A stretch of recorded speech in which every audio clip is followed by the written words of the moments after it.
Hi mga kaplanadong buhay! Today we're talking about something real, raw, and rarely discussed. Utang na loob na hindi matapos-tapos. Ito yung kwento ng marami. Galing sa hirap, nakatapos ng pag-aaral dahil may tumulong, may nagpaaral, may nagsuporta. Pero ang tulong at utang na loob na ito, habang buhay na lang bang babayaran? Let's talk about the silent burden that's holding many back.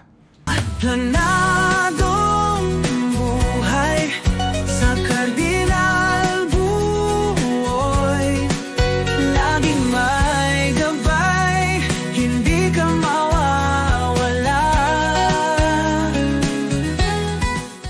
Let's be clear, utang na loob is beautiful. It's a sign of gratitude, humility, and respect na ang ibig sabihin ay may tumulong sa'yo nung wala ka pa. May naniwala sa'yo kahit walang kasiguruhan. May nagbigay para makapagsimula ka. Pero kailan nga ba nagiging problema ang utang na loob? Kapag nagiging tanikala, imbes na inspirasyon.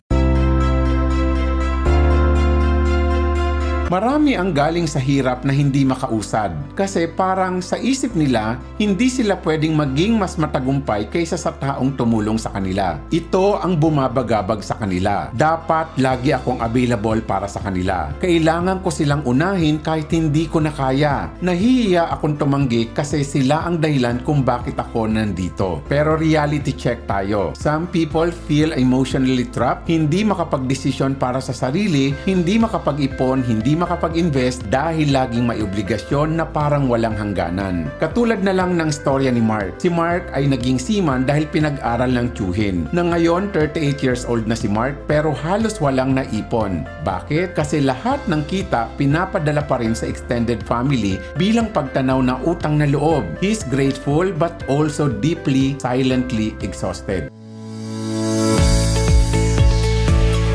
Let me say this with love and truth. Utang na loob should not be a prison. Yes, magpasalamat ka, magbigay pabalik kung kaya, pero hindi ibig sabihin neto na isasantabi mo ang sarili mong buhay, kinabukasan at maging ang iyong pamilya. Remember, hindi ka binigyan ng pagkakataon para maging tagapagbayad habang buhay. Binigyan ka ng pagkakataon para umangat at sa pag-angat mo, makatulong ka rin sa iba. Gratitude is not slavery. Love is not guilt.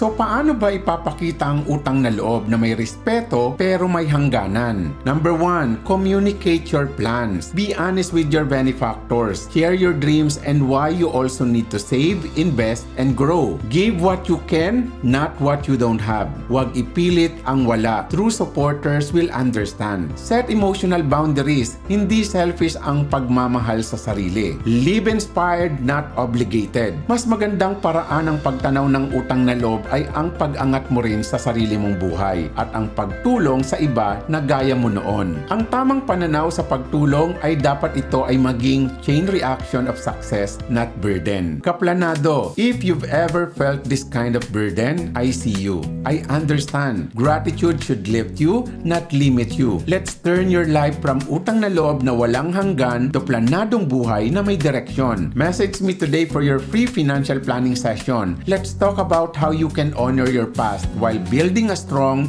free, and hopeful future. Because the best way to say thank you is to succeed and pay it forward. Tandaan, maunlad ang pamumuhay sa planadong buhay.